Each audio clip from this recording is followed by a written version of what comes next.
விஜய் வந்து அரசியலுக்கு வந்திருக்குது உண்மையான நல்ல விஷயம். கிட்டத்தட்ட ஒரு சினிமாவில் ஒரு மோஸ்ட் வாண்டட் ஹீரோவாக இருந்துட்டு இந்த மாதிரி அரசியல் டிசிஷன் எடுக்கிறது உண்மையாலுமே பாராட்டத்தக்க விஷயம். அதனால தான் மக்கள் எல்லாரும் அவரை வந்து கீப்பாக வாட்ச் பண்ணுறாங்க.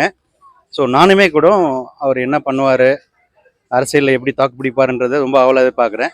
இங்கே என்ன பிரச்சனைனா, தமிழ்நாட்டில் ஆல்ரெடி 50 வருஷமாக இருக்கிற திராவிட கட்சிகள் கூட தாக்கு பிடிக்கணும். விஜயகாந்த் அப்படி தான் பண்ணார், ஸ்டார்டிங்கில் ரொம்ப நல்லா பண்ணார். ஆனால் அவருடைய ஹெல்த் கண்டிஷனால் அவரால் தாக்கு பிடிக்க முடியல. ஆனால் விஜய் வந்து கண்டிப்பாக பண்ணுவாருன்ற நம்பிக்கை இருக்குது. பிகாஸ் அவர் வந்து கொஞ்சம் சின்ன வயசுலேயே வந்திருக்காரு அரசியலுக்கு. அதனால் மக்கள்கிட்ட செல்வாக்கும் இருக்குது. அவர் தாக்கு பிடிக்கணும், அது தமிழ்நாட்டுக்கு ரொம்ப நல்லது. ஏன்னா திராவிட கட்சிகள் கடந்த 50 ஆண்டுகளாக ஆட்சி பண்ணிட்டாங்க. ஓரளவுக்கு டெவலப் பண்ணியிருக்காங்க, இல்லைன்னு சொல்ல முடியாது. ஆனால் ஒரு புதுமுகம் தேவைப்படுது. ஆனால் விஜய்கிட்ட நான் என்ன பார்க்குறேன்னா, அவர் இன்னும் மக்கள் கூட இணையணும். ஸோ அவர் வந்து ஒர்க் ஃப்ரம் ஹோமாக அரசியல் பண்ணுறாரோ அப்படின்ற ஒரு ஐயம் மக்கள்கிட்ட இருக்குது. அதெல்லாம் தகர்த்தெறிஞ்சு அவர் வந்து மக்கள்கிட்ட கலந்துட்டாருன்னா, இந்த சின்ன பிரச்சனைக்கு, வெள்ளம் பிரச்சனை, விலைவாசி பிரச்சனை, இந்த மாதிரி போராட்டங்கள்லாம் ஈடுபட்டு இன்னும் ஒரு வருஷம் தாங்க இருக்குது 26க்கு. அதுக்குள்ளே நிறைய போராட்டம் பண்ணி அவர் வந்து மக்கள் மத்தியில் இடம் பிடிக்கணும். இப்போ விஜயகாந்த்லாம் பார்த்தீங்கன்னா நிறைய களத்தில் இறங்கி போராடினார், நிறைய இடத்துக்கு போய் ட்ராவல் பண்ணார், மக்களோடு மக்களாக இணைஞ்சு செஞ்சார். அந்த மாதிரி விஜய் வந்து விஜயகாந்த் ஃபார்முலாவை ஃபாலோ பண்ணாலே போதும், புதுசாக ஒன்றும் தேவையில்லை.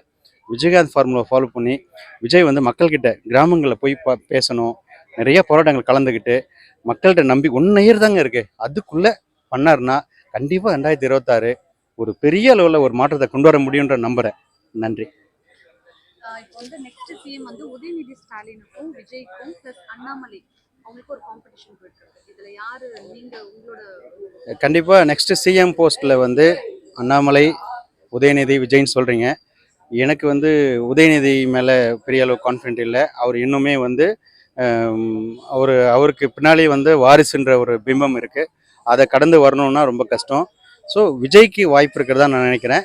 செகண்ட் திங் வந்து அண்ணாமலை வரணும்னு நான் நினைக்கிறேன். நாலேஜபிள் பர்சன் தான், வரணும். பட் இருக்கிற தமிழ்நாடு பற்றி உங்களுக்கே தெரியும், பிஜேபிக்கு எந்த அளவுக்கு மக்கள் ஓட்டு போடுவாங்கன்னு. ஆனால் அண்ணாமலை வந்து ஒரு குவாலிஃபைடு பர்சன் தான், அதில் எந்த டவுட்டும் இல்லை. ஆனால் பிஜேபிக்கு ஓட்டு அந்த அளவுக்கு கிடைக்குமான்றது டவுட்டு. நல்ல ஒரு எதிர்கட்சியாக வரணும்னு நான் வேண்டிக்கிறேன். அதாவது விஜய்க்கு நல்ல வாய்ப்பு இருக்குது. ஆனால் அவர் இந்த 1 இயர் எப்படி பயன்படுத்துகிறாருன்ற பொறுத்து தான் விஜய்க்கு வாய்ப்பு இருக்குது. உதயநிதி ஸ்டாலினை பொறுத்தளவுக்கு அவர் இன்னும் மக்கள் பிரச்சனையில் பெருசாக இன்வால்வ் ஆகலை. அவர் வாரிசை வச்சு தான் அவர் வந்திருக்காரு. அவர் கிடைச்ச பதவி எல்லாமே வாரிசு அடிப்படையில் கிடைச்சிருக்கு. அதனால் வந்து இந்த 1 இயர் யார் ஃபீல்ட் ஒர்க் பண்ணுறாங்களோ அதை வச்சு தாங்க முடிவு பண்ணணும், அண்ணாமலையா, உதயநிதியா, விஜயான்றதை.